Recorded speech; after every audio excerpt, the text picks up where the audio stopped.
Programa Cambio Climático.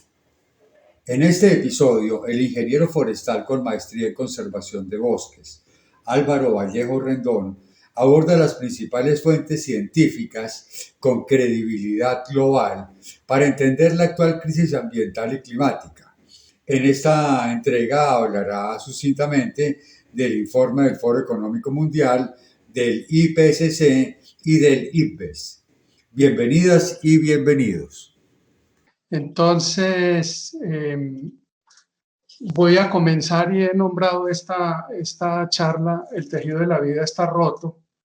Es una frase que le escuché a Ana María Hernández, una colombiana que es actualmente la presidenta del ICBES. Voy a hablar ahora del ICBES y a mostrar un poco por qué esta frase resulta bastante cierta para describir la situación ambiental planetaria actualmente.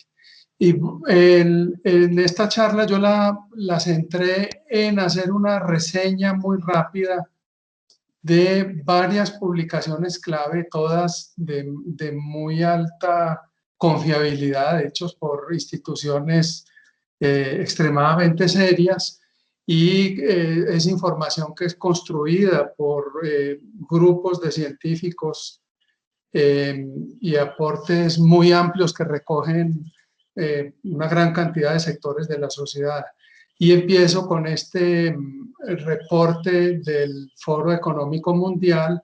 Ellos sacan cada año un reporte de los riesgos globales. Este es el reporte para este año.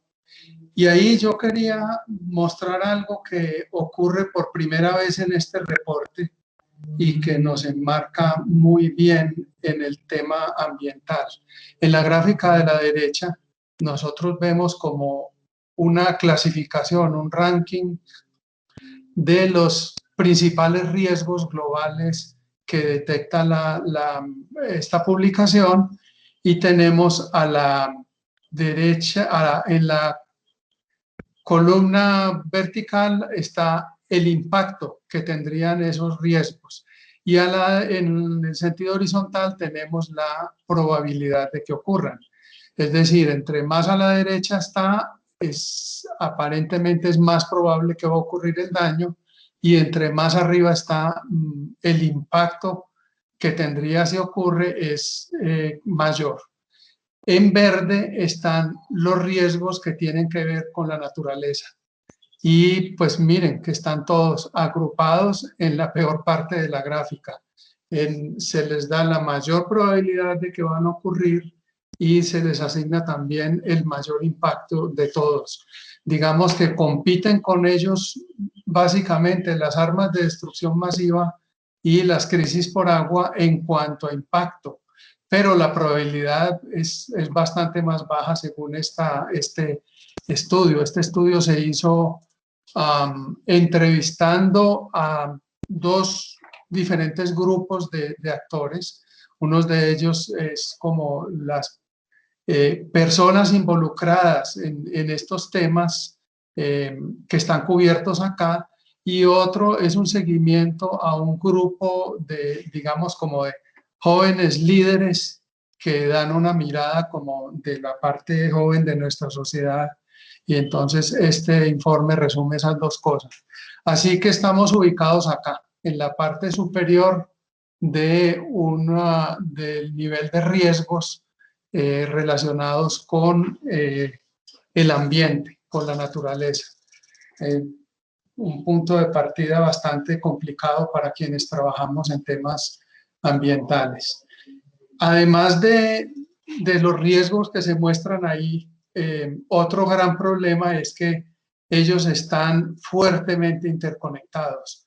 Y este informe menciona también bastante esa parte, analiza bastante las interconexiones entre los riesgos, pero esto lo que hace es añadir una capa de complejidad muy grande, porque no es posible enfocarse en un solo riesgo, digamos, que quisiéramos resolver.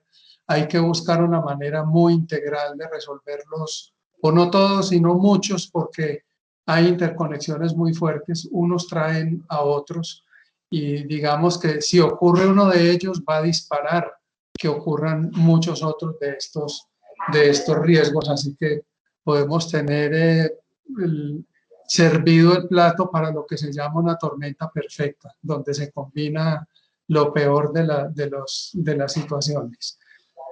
Si hablamos de cambio climático y calentamiento global, una referencia bastante conocida, pensaría yo que todos ustedes la tienen que haber escuchado, especialmente si están en el tema del ambiente, es el panel intergubernamental de cambio climático de las Naciones Unidas. Este es un panel de miles de científicos y expertos que contribuyen de manera voluntaria a tener una información científica, técnica y socioeconómica relacionada con el tema de cambio climático inducido por el hombre, cuáles serían sus impactos y opciones para mitigación y adaptación.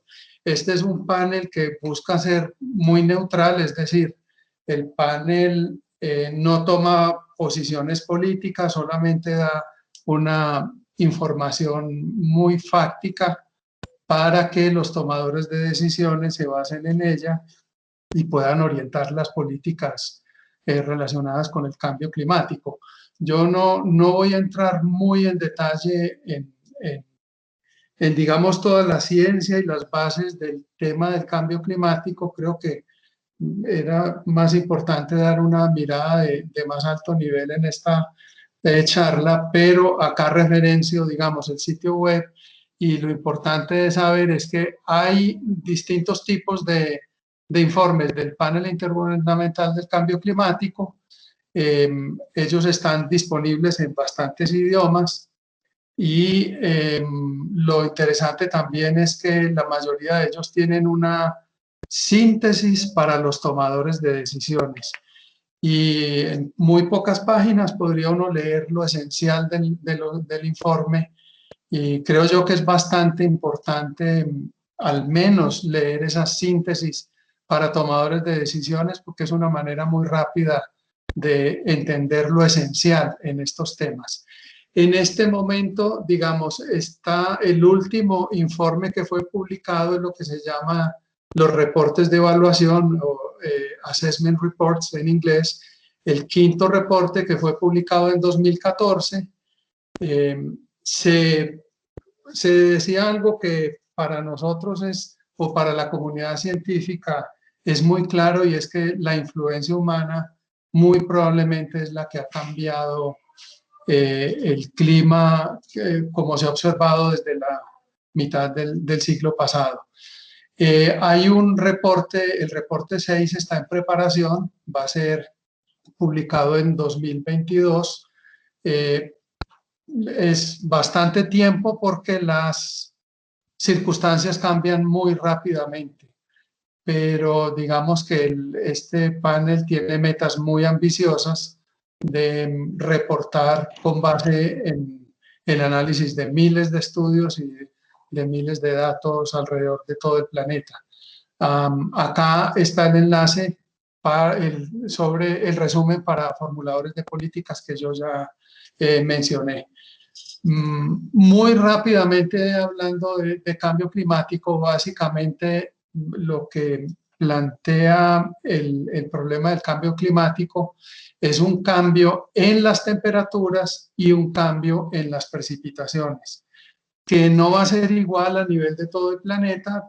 Seguramente ustedes también habrán visto este mapa o mapas similares. Los cambios se van a dar a distintos niveles a todo lo largo del planeta, distinto para el mar que para la tierra firme. Como ven arriba, bueno, a la izquierda es los cambios observados y arriba ven ustedes que hay un calentamiento de la parte norte del planeta. En la parte de abajo se ve que hay un cambio en la precipitación, va a ocurrir más precipitación en el mar y menos en las zonas continentales, lo cual tiene efectos variados sobre el ambiente y las condiciones, digamos, de vida de los seres humanos. En cuanto al ambiente, habrá perdedores muchísimos, algunos ganadores. Por ejemplo, es muy probable que la producción agrícola en el hemisferio norte, en la parte más alta, pueda aumentar porque va a haber más épocas de calor y precipitación adecuada, mientras que la desertificación y las sequías van a afectar más las zonas tropicales del planeta. En un resumen muy rápido, pues la influencia humana es debida a la emisión de gases de efecto de invernadero.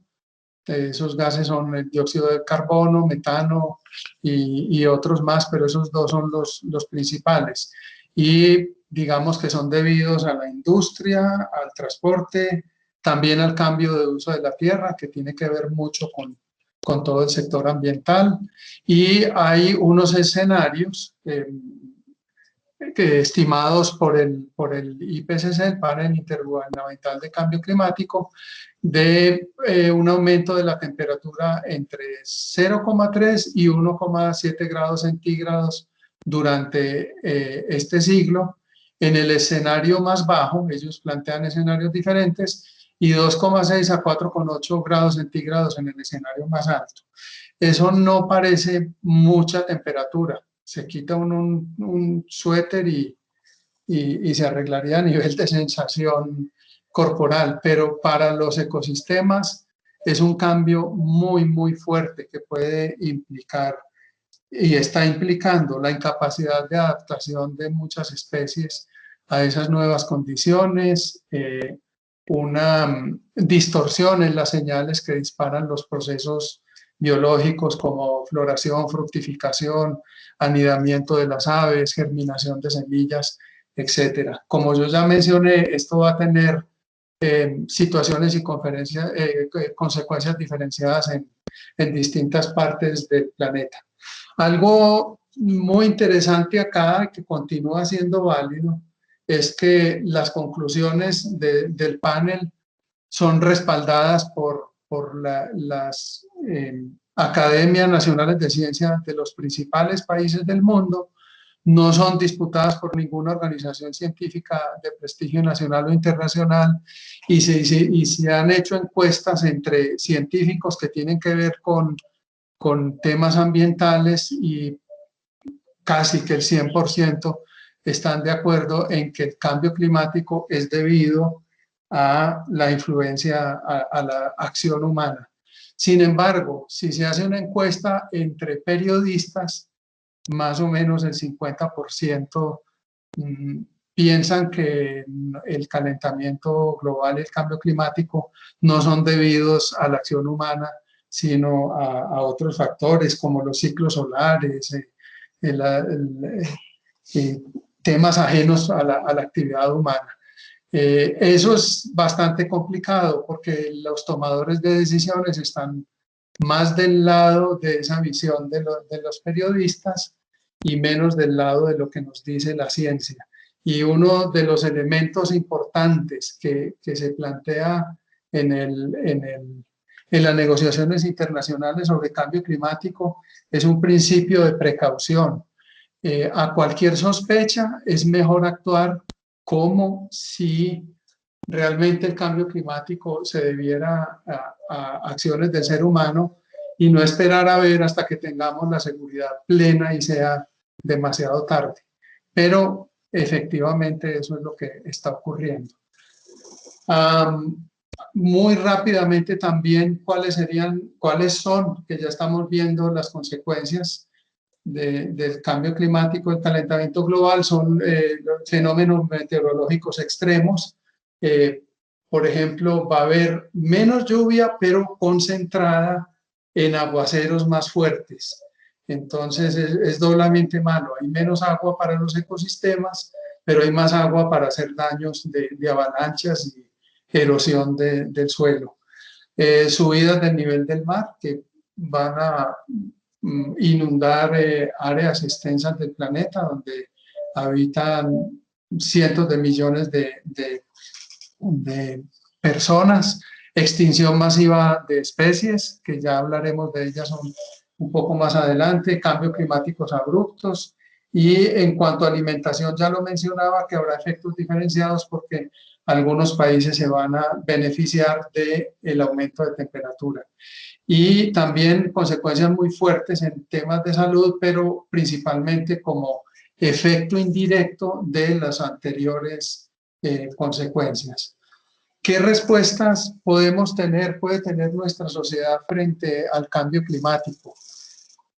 Podemos buscar mitigar el cambio climático, es decir, intentar pararlo, intentar que no ocurra, minimizarlo.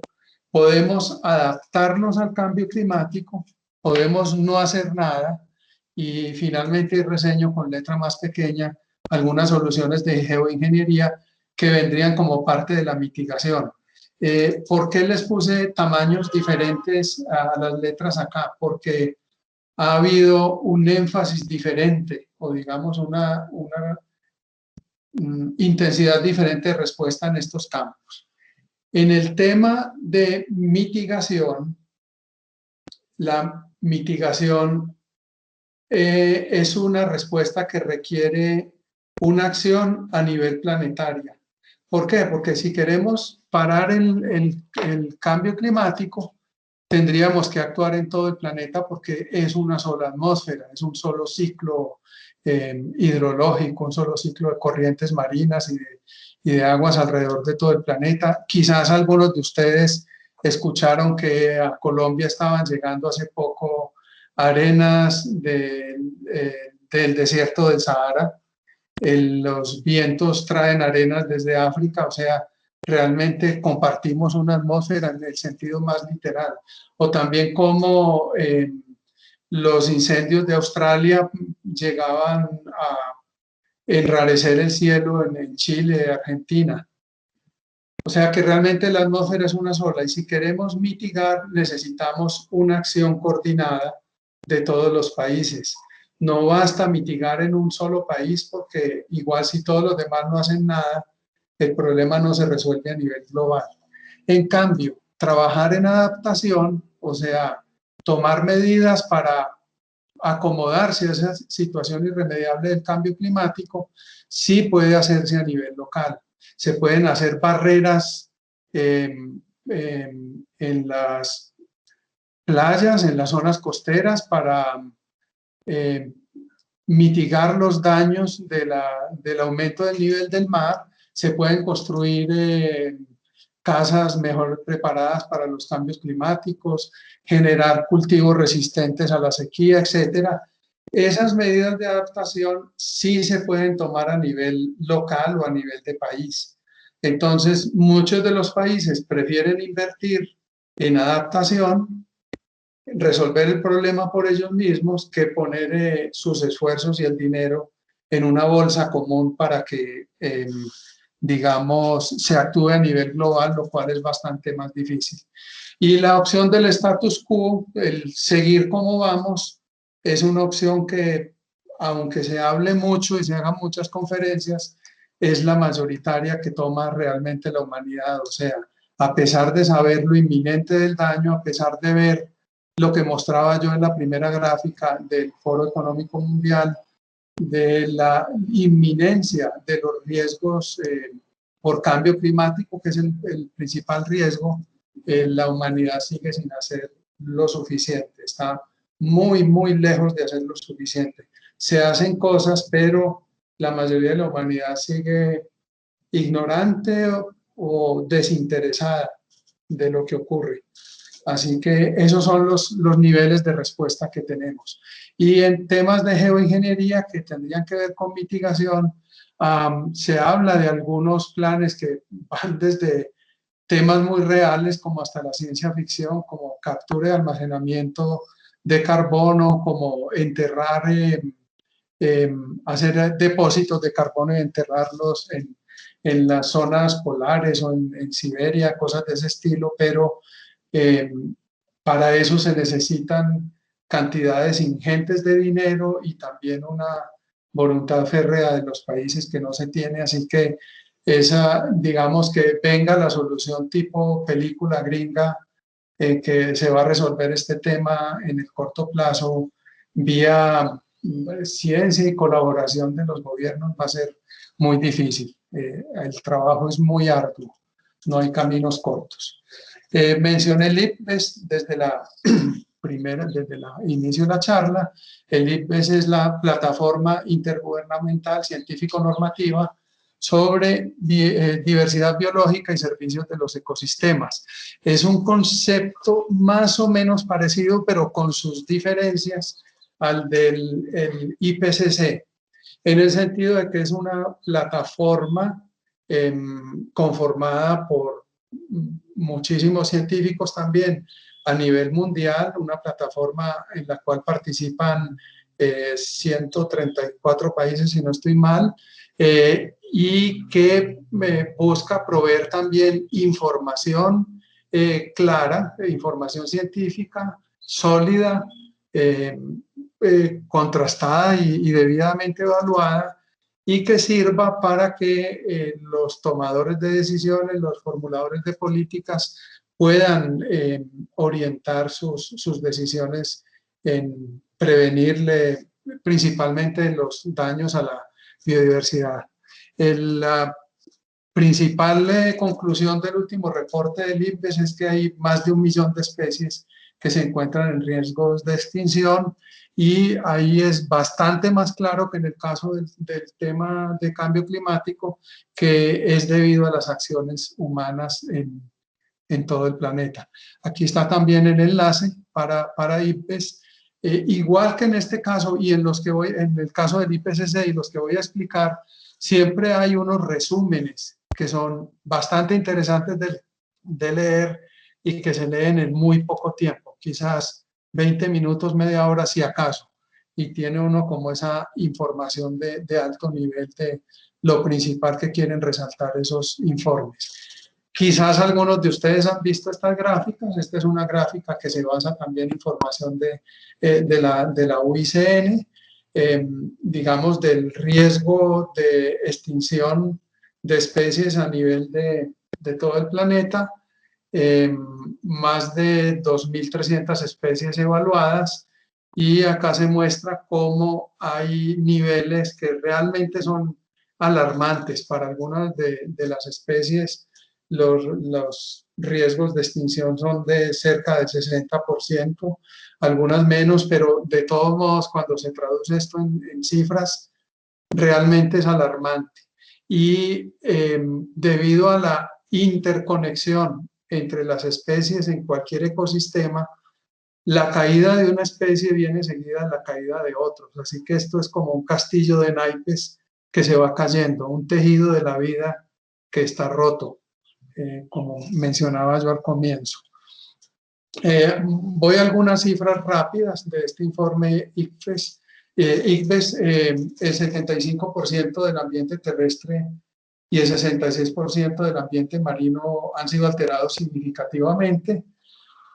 Es decir, no se escapa casi ningún rincón del planeta. Una gran cantidad de los recursos de agua dulce del mundo y un tercio de los recursos terrestres a nivel del planeta se dedican a la agricultura o a la ganadería. Digamos que el valor de la agricultura y de la producción de alimentos ha aumentado bastante en las últimas décadas. Eso ha hecho que se haya avanzado mucho en las metas de reducción de la pobreza extrema, del hambre extrema. Ha hecho que el mundo, si tuviera un manejo adecuado de los alimentos y no desperdiciara cerca del 50% de lo que produce en las cadenas de producción y distribución, habría suficiente para alimentar a la humanidad actual. Pero, digamos, todo este crecimiento ha ocurrido a costa de los ecosistemas, es decir, sí hay un bienestar material en algunos campos y hay progresos significativos, pero realmente a costa de la naturaleza.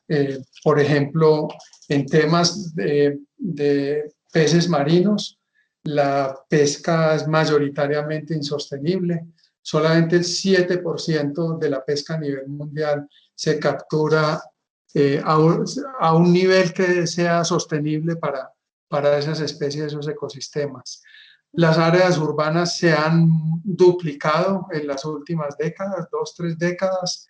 La humanidad se dirige hacia un planeta mayoritariamente urbano, con un 70-80% de los pobladores viviendo en megaciudades hacia el año 2050. Mientras tanto, mares y zonas terrestres también y aguas dulces cada vez están más contaminadas por plásticos. Se ha multiplicado la contaminación por plásticos por 10 desde 1980 y hay el tema de contaminación por plásticos es sumamente delicado porque si la humanidad se extinguiera hoy de repente, el plástico sería de los últimos elementos de los últimos restos de la existencia del ser humano que quedarían en el planeta. Dentro de 10.000 años todavía habría plásticos, microplásticos disueltos en los mares y en las aguas de toda la Tierra. Y así que este es un daño que va a requerir, si es que acaso somos capaces de resolverlo, unos esfuerzos ingentes y unos cambios científicos, tecnológicos que aún ni siquiera se vislumbra cuáles tendrían que ser. Y finalmente el reporte, el informe del IPBES menciona que estas tendencias negativas continuarán hasta 2050, que es como su panorama de análisis, y aún más allá en todos los escenarios que exploran el informe. Es decir, el tejido de la vida está roto y no lo estamos cosiendo, ni siquiera reparando. Y no se trata de un blue jean que se puede ver como moda y se puede llegar a ver bonito. Realmente es un tejido que no va a servir para ninguna moda. Es una rotura fea. El IPBES tiene informes de varios tipos. A la izquierda ahí doy como un listado solamente de los que tienen que ver con conocimiento, evaluaciones de conocimiento. Todos ellos tienen resúmenes que vale la pena leerlos.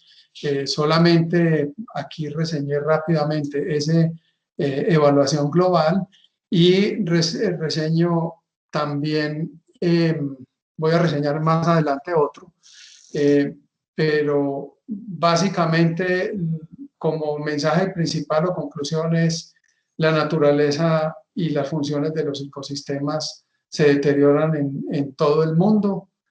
Los impulsores de estos cambios se están acelerando y a un nivel prácticamente exponencial.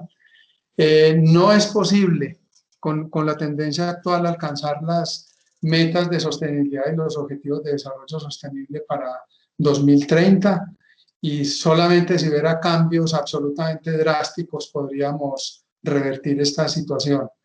Es posible conservar, restaurar y usar la naturaleza de manera sostenible si se emprenden acciones, iniciativas coordinadas que promuevan un cambio transformador, pero realmente eso es absolutamente difícil. No por problemas técnicos o por problemas científicos. Realmente el trasfondo de todos estos problemas es social. Tenemos un problema de sociedad, no tanto científico técnico.